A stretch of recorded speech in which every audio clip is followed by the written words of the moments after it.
பிரதீப் ராவத் கஜினி படத்தில் வில்லனாக நடித்த இவரை பார்த்தாலே பயமாக இருக்கும். இவர் குரல் அதை விட கண்ணீர் பயமாக இருக்கும். 1988 மகாபாரதத்தில் அஸ்வத்தாமாவாக நம்மளுக்கு அறிமுகமானவர் தான். பட் இவர் வில்லனாக நடிக்க ஆரம்பித்ததுக்கப்புறம் தான் இவரை நான் நோட் பண்ணினேன். மிரட்டலான இவரையே ஒரு நோய் மிரட்டிருச்சு. அதாவது 5 வருஷத்துக்கு முன்னாடியே கண்டறியப்பட்ட நோய் தான்.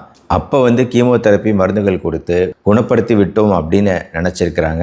ஆனால் மறுபடியும் 5 வருஷம் கழித்து ஒரு 3 மாதத்துக்கு முன்னாடி மறுபடியும் ரிலாப்ஸ் ஆகி அந்த நோயோட தாக்கம் அதிகமாகி இறந்துட்டார். திருபாய் அம்பானி ஹாஸ்பிட்டலில் அட்மிட் செய்யப்பட்டிருந்தாலும், மிகவும் காஸ்ட்லியான பெரும் பணம் செலவாகக்கூடிய இடமா இருந்தாலும், பெரிய அளவில் செலவு செஞ்சாலும் காப்பாற்ற முடியாமல் போகக்கூடிய வாய்ப்புகள் இந்த நோய், இந்த இரத்த புற்றுநோயினால் வரலாம். அதாவது இரத்த புற்றுநோயில் நிறைய லுக்கீமியா, லிம்போமா, பல வகையான புற்றுநோய்கள் இருக்கு. எந்த வகையான புற்றுநோய் அப்படிங்கிறது தெளிவாக குறிப்பிடப்படவில்லை பொதுவெளியில். அதனால் நம்மளுக்கு அதை பற்றி தெரியாது. இருந்தாலும் இந்த மனிதர் மூலமாக இரத்த புற்றுநோய் எதனால் வருது, மருத்துவர்கள்ட்ட கேட்டிங்கன்னா காரணம் தெரியல அப்படின்னு தான் சொல்லுவாங்க. ஆனால் எதனால் வருது அப்படிங்கிறதுக்கான பல காரணங்கள் இருக்குங்க. அதை இந்த வீடியோ மூலமாக அவர் ஆத்மா சாந்தி அடைய வேண்டிக்கிட்டு அவர் மூலமாக உங்களுக்கு நான் சொல்லணும் அப்படின்னு நினைக்கிறேன். வேறு ஒன்றும் கிடையாது.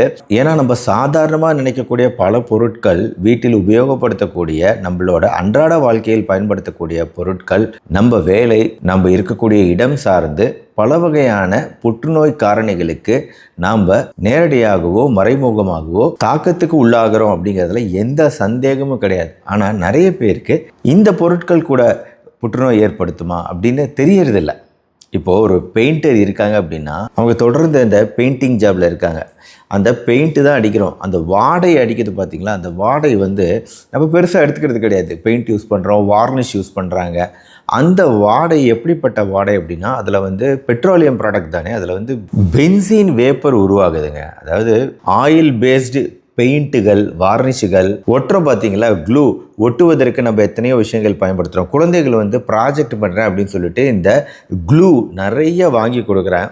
அவங்க இஷ்டத்துக்கு இந்த க்ளூவை எத்தனையோ பொருட்கள் இருக்குது, இது எல்லாத்தையும் நல்லா யூஸ் பண்ணுறாங்க. அதுலேருந்து கூட ஒரு ஸ்மெல்லு வரலாம். அதை பற்றிலாம் நீங்கள் பெருசாக கண்டுக்கிட்டு இருந்திருக்க மாட்டீங்க. இந்த பெயிண்ட்டோ வார்னிஷோ அந்த ஒட்டும் பசைகளோ இதிலிருந்து வரக்கூடிய அந்த வாடை அப்படிங்கிறது பென்சீன் வேப்பருங்க. இந்த பென்சீன் வேப்பர் அப்படிங்கிறது நொட்டோரியஸ் அக்யூட் மைலாய்டு லுக்கீமியா, நான் ஹாட்சிகன் லிம்போமா, மல்டிபிள் மைலோமா போன்ற பல்வேறு விதமான இரத்த புற்றுநோய்களுக்கு முக்கியமான ஒரு நிரூபிக்கப்பட்ட காரணி பென்சீன் வேப்பர். என்ன பண்ணுதுன்னா, இது நேரடியாக நம்ம எலும்பு மஜ்ஜைகளில் போய் தாக்குதுங்க.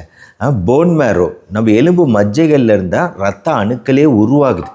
அப்போது இது மட்டும் இல்லைங்க, நான் பென்சீன் வேப்பர் மட்டும் இல்லை, இன்னும் 2-3 விஷயங்கள் நார்மலாக பயன்படுத்தக்கூடிய விஷயங்கள் சொல்கிறேன். இதெல்லாம் என்ன பண்ணுதுன்னா, ரத்தம் உருவாகக்கூடிய பல்வேறு விதமான இரத்த அணுக்கள் உருவாகக்கூடிய இரத்த சிகப்பு அணுக்கள், வெள்ளை அணுக்கள், தட்டை அணுக்கள், எல்லா விதமான அணுக்களும் நம்ம எலும்பு மஜ்ஜையில் பகுதியில் அதிகமாக உருவாக்கிட்டு இருக்கு இல்லையா, அந்த பகுதியை போய் தாக்குதுங்க. இந்த எலும்பு மஜ்ஜைகளில் போய் படியும் போது நம்ம சாப்பிடலை, ஜஸ்ட்டு சுவாசம் மூலமாக அந்த மூக்குக்குள்ளே இருக்கக்கூடிய ரத்த நாளங்கள் மூலமாக அந்த வாடை கலந்து, வேப்பர் கலந்து, அதுக்கப்புறம் ரத்தத்துக்குள்ளே போய் ரத்தத்தில் இருந்து நம்ம எலும்பு மஜ்ஜை வரைக்கும் போகக்கூடிய சான்சஸ் இருக்குது இந்த மாதிரி பொருட்கள்னால. இன்னொன்று டியோடரன்ட் ஸ்ப்ரே. நம்ம ஸ்ப்ரே அடிக்கிறோம், எல்லாமே ஸ்ப்ரே தான், வாசனை திரவியங்கள் ஸ்ப்ரே. ஷேவிங் யூஸ் பண்ணுறோம், ஷேவிங்க்கு ஃபோம் யூஸ் பண்ணுறோம், ஃபோம் ஸ்ப்ரே யூஸ் பண்ணுறோம். டியோடரண்ட் அடிச்சுக்கிறோம், ஸ்ப்ரே அடிக்கிறோம். சன்ஸ்க்ரீன் கூட இன்னைக்கு ஏரோசால் சன்ஸ்க்ரீன்ஸ்ன்னு சொல்லிட்டு ஸ்ப்ரே பண்ணி தான் யூஸ் பண்ணுறோம். இந்த ஸ்ப்ரேக்கு முக்கியமான ஒரு ரீசன் என்ன தெரியுங்களா? பெட்ரோலியம் பேஸ்டு ப்ரொப்பலன்ஸ்ன்னு சொல்லக்கூடிய பியூட்டேன், ப்ரோப்பேன், இந்த ரெண்டும் தான் அந்த ஸ்ப்ரேக்கு காரணம். இந்த ஸ்ப்ரேயில் இருக்கக்கூடிய அந்த பியூட்டேனும் ப்ரோப்பேனும் ரீஃபைனிங் சரியாக செய்யப்படலை, இம்ப்ராப்பராக ரீஃபைன் செய்யப்பட்டது அப்படின்னா, இல்லை சரியாக ரீஃபைன் செய்யப்படலை அப்படின்னா அதுவும் நம்மளுக்கு பெரிய டேஞ்சர். எலும்பு மஜ்ஜையை பாதிக்கலாம், ரத்த புற்றுநோய்களை உருவாக்கலாம். அதாவது இதெல்லாம் 1 நாள் 2 நாளில் வரது கிடையாது. நான் சொல்லக்கூடிய ப்ராடக்ட்லாம் டெய்லி யூஸ் பண்ணுறோம். ப்ளஸ் சில வகையான க்ரீம்கள், நம்ம அழகு க்ரீம்கள்லாம் யூஸ் பண்ணுறோம்ல, இந்த ஜெல் பேஸ்டு ப்ராடக்டில் இருக்கக்கூடிய பென்சாயில் பெராக்சைடு, அது ரொம்ப நீண்ட காலம் இந்த ப்ராடக்ட்லாம் யூஸ் பண்ணுறோம் அப்படின்னா, அது நீண்ட காலத்து அந்த டியூப்பில் இருக்குது அப்படின்னா கொஞ்சம் கொஞ்சமாக அந்த பென்சாயில் பெராக்சைடு உடையலாம், டீக்ரேட் ஆகலாம். முக்கியமாக இந்த க்ரீமுகளை எல்லாம் நீங்கள் நல்லா சூரிய வெளிச்சம் படக்கூடிய சூடான இடத்துலலாம் வச்சுருந்தீங்க அப்படின்னா நல்லா வேகமாக டீக்ரேட் ஆகும் அந்த க்ரீம். இது பிரேக் டவுன் ஆகி பென்சீனாக மாறும். அதை நம்ம தோலில் அப்ளை பண்ணும்போது அந்த பென்சீன் உடம்புக்குள்ளே போகலாம். ரொம்ப வேணாங்க, நீங்கள் கேரேஜில் வேலை செய்கிறீங்க, இல்லை ரொம்ப டிராஃபிக்கில் புகை மண்டலத்தில் இருக்கீங்க அப்படின்னா அங்கேயும் இந்த பென்சீன் இருக்குது. தொடர்ந்து நம்ம டிராஃபிக்கில் இந்த மாதிரி புகை மண்டலத்தில் போயிட்டுருக்கோம் அப்படின்னா அந்த பென்சீன் ரிஸ்க்கு, எக்ஸ்போஷர் ரிஸ்க்கு அங்கேயே அதிகமாகுது. என்னதான் டாக்டர் பண்ணுறது?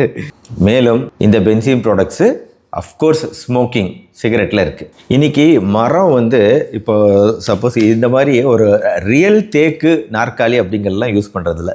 இப்போ இதெல்லாம் வந்து பார்ட்டிக்கல் போர்டுன்னு சொல்கிறோம் பார்த்தீங்களா, MDF ப்ளைவுட் மேலே வந்து ஒரு ஏதோ ஷீட் மாதிரி ஒட்டுறாங்க. இந்த ப்ளைவுட்டெலாம் என்னது, மீடியம் டென்சிட்டி ஃபைபர் போர்டு, அதெல்லாம் வந்து மரக்கூலை வந்து ஒட்டி தயாரிக்கிறது தான் ப்ளைவுட் இல்லையா?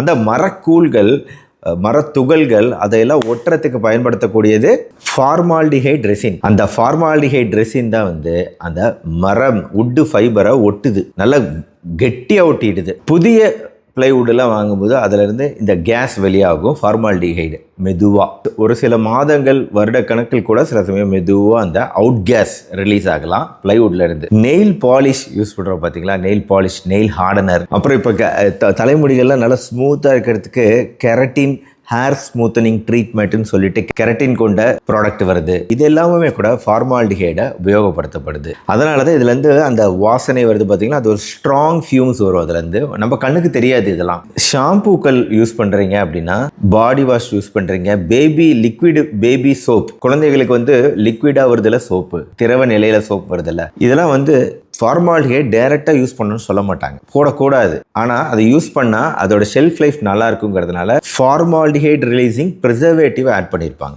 இன்கிரிடியன்ட் லேபிளில் நீங்கள் என்ன பார்க்கணும்னா, DMDM ஹைடன்டாயின், இமிடசோடினில் யூரியா, குவாட்டர்னியம் 15, ப்ரோனோபால், இது மாதிரிலாம் இருக்குன்னா இதெல்லாம் ஃபார்மால்டிஹைட் ப்ரிசர்வேட்டிவ் தான். மேலும் புற்றுநோய்கள் வந்து ரேடியேஷன் சோர்சஸ், கண்ணுக்கு தெரியாத ரேடான் சோர்சஸ்னால வரலாம். மொத்தத்தில் வந்து இப்போ என்னதான் சொல்ல வரீங்க டாக்டர், நம்ம எதுவுமே பண்ணக்கூடாதா நீங்கள் சொல்கிறதெல்லாம் பார்த்தா அப்படின்னு கேட்டிங்கன்னா, முடிஞ்ச அளவு ஸ்ப்ரேலாம் யூஸ் பண்ணுறதுக்கு பதிலாக டைரெக்டாக வந்து இப்போ சோப்பு ரிலீஸ் பண்ணுறதுக்கு ப்ரெஷர் நம்ம அழுத்தினோம்னா சோப் ரிலீஸ் ஆகுது, இந்த மாதிரி ப்ராடக்ட்ஸ் யூஸ் பண்ணலாம்.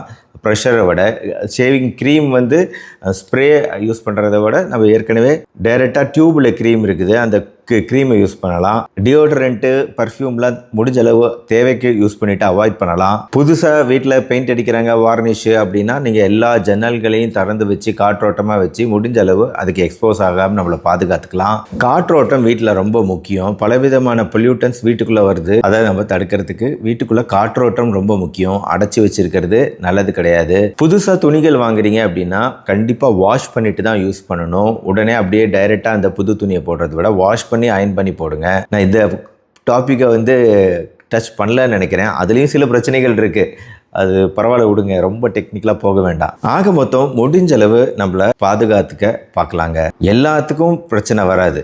அதாவது யாருக்கெல்லாம் ஜெனட்டிக் மியூட்டேஷன், ஜீன் மியூட்டேஷன், பரம்பரை காரணங்கள் இருக்கோ அவங்களுக்கு தான் இது அதிகமாக வரக்கூடிய வாய்ப்பு இருக்குது. எல்லாருக்கும் இந்த ஜீன் இருக்குன்னு சொல்ல முடியாது இல்லையா, ஒன்று.